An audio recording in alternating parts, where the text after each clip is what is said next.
문제는 김성태 본인이 검찰 수사에서 네.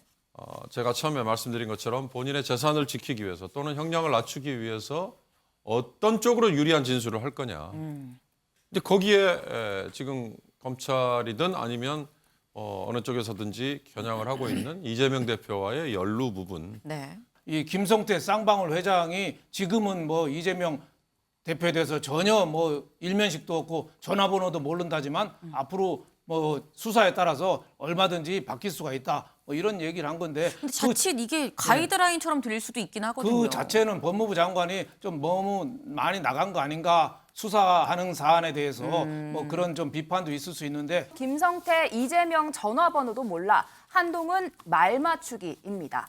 네, 검찰 수사망을 피해 태국으로 도피했던 김성태 전 쌍방울그룹 회장이 네. 오늘 오전 8시 20분쯤 우리나라 인천국제공항으로 붙잡혀 들어왔습니다. 이 도피 생활 8개월 만인데요. 인천공항에 내렸을 땐 이미 이 수갑을 찬 채로 양쪽의 검찰 수사관들과 함께 등장한 모습을 보였습니다. 취재진의 질문에 짧게 답변했는데 직접 보고 오시죠. 그동안 저 때문에 저희 회사 열심히 일하는 사람들이 상처받는 거 되게 많이 적응됐습니다.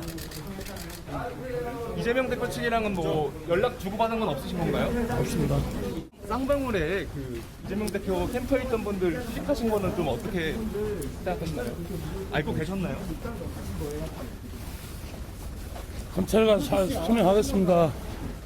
쌍방울 전환 자체 중에 변호사비로 흘러들어간 건 없었을까요? 전혀 없습니다. 저는. 그럼 혐의 중에 그 대북 송금 관련 혐의만 인정을 하시는 건가요? 이재명 대표는 전혀 모르십니까? 연락한 적도 없고요. 측근들도요. 전혀 모릅니다. 예. 네, 김 전 회장이 공항에서 곧바로 검찰 차량에 올라타 오전 11시쯤에 수원지검에 도착했다고 합니다. 네. 이곳에는 김 전 회장의 변호인이 검찰 조사를 위해서 먼저 도착해 있었다고 합니다. 아니 그런데 보니까 김 전 회장 한국에 와서는 사실 기자들이 계속 질문하는데 많이 좀 답변을 안 했거든요.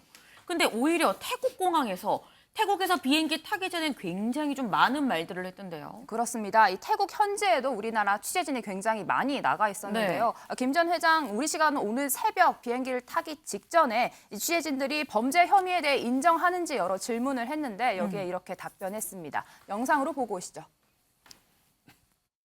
전환사채 발행해서 비자금 조성하신 거에 대해서 비자 받아보면 알겠지만 비자금 전환체 회사에 전환체 만들 무슨 비자금이 혹시 그걸로 이제는 대북 송금도 했다, 그걸로 변호사 등록했다 이런 식으로 이야기가 나와서 아니에요. 이재명 씨는 전화나 한번 한 게 없는데 전화는 한번 하신 적 있지 않으세요? 없습니다. 전혀 없고요. 전화보다 말보다 못하고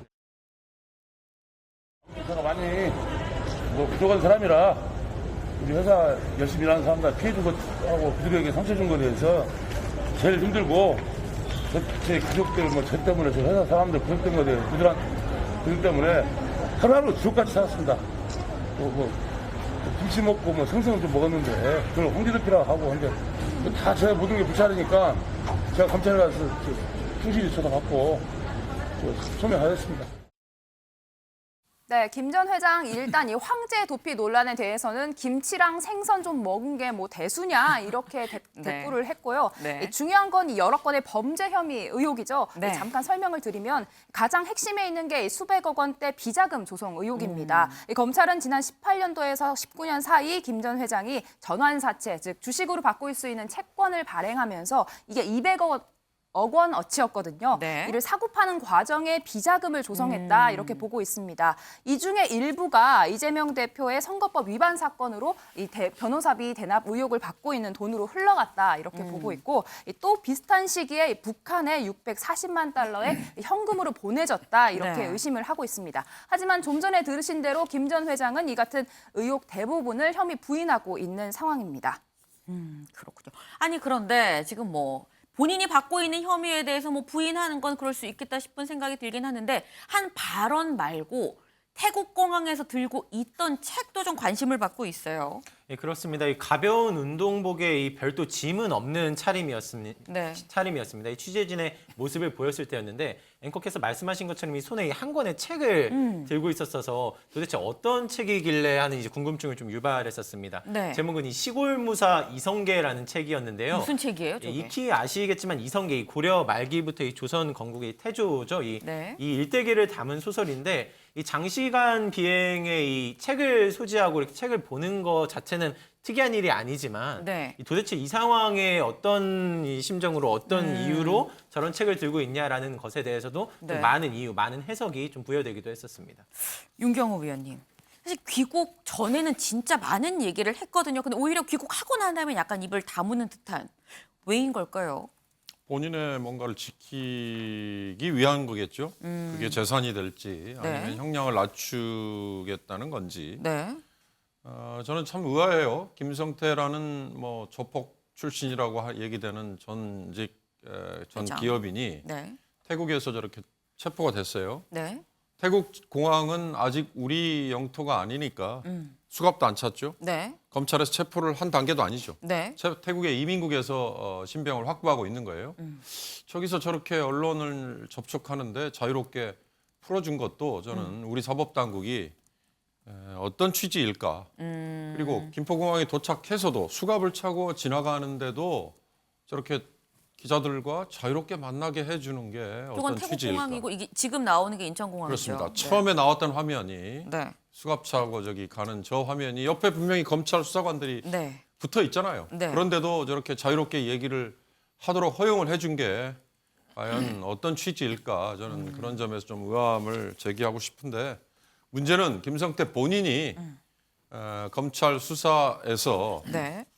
제가 처음에 말씀드린 것처럼 본인의 재산을 지키기 위해서 또는 형량을 낮추기 위해서 어떤 쪽으로 유리한 진술을 할 거냐. 근데 거기에 지금 검찰이든 아니면 어느 쪽에서든지 겨냥을 하고 있는 이재명 대표와의 연루 부분 네. 그거에 대해서 연결고리를 캐려고 하고 있겠죠. 지금까지 나온 바로는 명확한 혐의는 아까 나왔습니다만 200억 정도 되는 전환사채를 발행하면서 비자금. 공시를 허위로 했다. 네. 그거에 대한 자본시장법 위반이에요. 네. 비자금은 이제부터 캐봐야죠.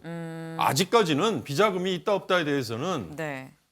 검찰이 이미 그걸 다 수사를 끝내놨으면 뭐 간단하게 끝날 수 있겠죠. 그러나 그건 아니고 네.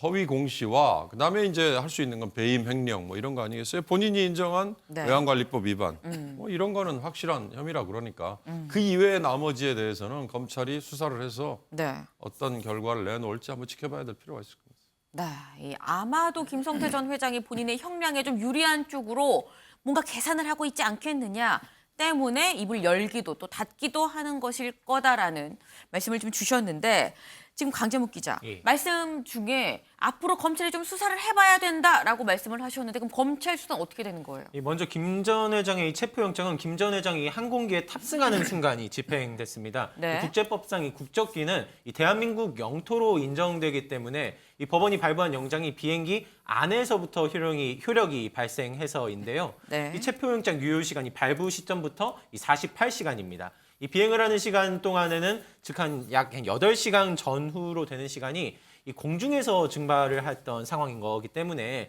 이 주어진 시간이 많지 않은 상황인 건데요. 입국과 동시에 때문에 이 검찰이 입국과 동시에 이 수원지검으로 호송하자마자 이 발빠르게 조사 진행 중인 상황입니다. 이 아마 내일까지 조사에 주력한 뒤 빠르면 내일 혹은 늦어도 모레까지로는 이 구속영장 청구할 것으로 예측되고 있습니다. 네, 오늘 입국하고 바로 수원지검으로 가서 지금 현재 아마도 한 5시간째 조사를 받고 있는 상황으로 보이는데 민지숙 기자. 네. 근데 이런 김 전 회장에 대해서 한동훈 법무부 장관이 또 의미심장한 얘기를 했어요. 그렇습니다. 김 전 회장이 검찰 수사를 앞두고 자신은 이재명 대표를 알지 못한다, 전화번호도 모른다 이렇게 네. 관련성을 극구 부인하는 것을 두고 한 장관은 이 말맞추기 신호를 보내는 것이다 이런 식으로 이야기를 했는데요. 어제 국회에서 했던 한 장관 발언 듣고 오시죠. 해외 도피한 중범죄자들이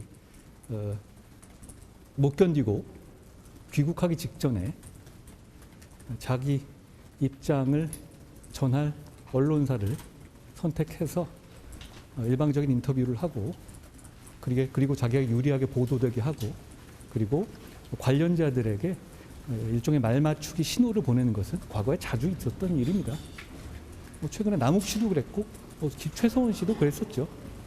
그런데 그런다고 범죄 수사가 안 되지 않지 않았습니까?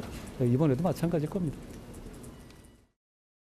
이 한동훈 장관 말 맞추기 아니겠느냐라고 얘기를 했는데 윤영걸 대표님, 네. 법무부 장관이 이렇게까지 얘기를 하는 건 뭐가 있는 걸까요? 그러니까 한동훈 장관이 조선 제1검이라고 그러잖아요. 뭐 특수부 검사로서 유명한 검사로서 네. 자기가 국정농단부터 여러 가지 수사를 했잖아요. 네. 그러니까 그 경험으로 볼 때 최순실, 최서원 씨도 과거에 귀국하기 전에 해외에서는 전혀 나는 미르 스포츠, K 스포츠 아는 바가 없다. 아무도 네. 모른다고 그랬거든요. 또 남욱 변호사도 또 미국에서 귀국하기 전에 나는 그 이재명 대표한테 옛날에 12년간 시도를 해봤는데 네. 씨알도 안 먹히더라. 이런 얘기했는데 최서원 씨도 그렇고 남욱 변호사도 그렇고 국내에서 수사받다 보니까 말이 바뀌었잖아요. 네. 그러니까 이 김성태 쌍방울 회장이 지금은 뭐 이재명 대표에 대해서 전혀 뭐 일면식도 없고 전화번호도 모른다지만 앞으로 뭐 수사에 따라서 얼마든지 바뀔 수가 있다. 뭐 이런 얘기를 한 건데 근데 자칫 이게 가이드라인처럼 들릴 수도 있긴 하거든요. 그 자체는 법무부 장관이 좀 너무 많이 나간 거 아닌가 수사하는 사안에 대해서 뭐 그런 좀 비판도 있을 수 있는데 네. 그거는 제가 보기에는 다른 거를 얘기하기 위해서 한동훈 장관이 그때 뭔 얘기를 했냐면은 네. 국민이 궁금한 거는 깡패 잡아오는 배우가 아니라 깡패 배우다. 그러니까 깡패 배우는 쌍방울 회장 얘기가 궁금한 거지. 네. 왜 쌍방울 회장을 귀 입국했느니 뭐 짜고 이 시간에 딱 설날 전에 들어와서 이재명 대표를 겨냥한 거네 이런 얘기가 많이 있잖아요. 네. 그러니까 수사는 수사대로 좀 봐줘라. 뭐 이렇게 민주당이 왜 이렇게 비판을 많이 하냐 뭐 이런 뜻에서 얘기한 건데 법무부 장관으로서는 자칫 좀 오해 소지는 좀 있다고 봐야죠.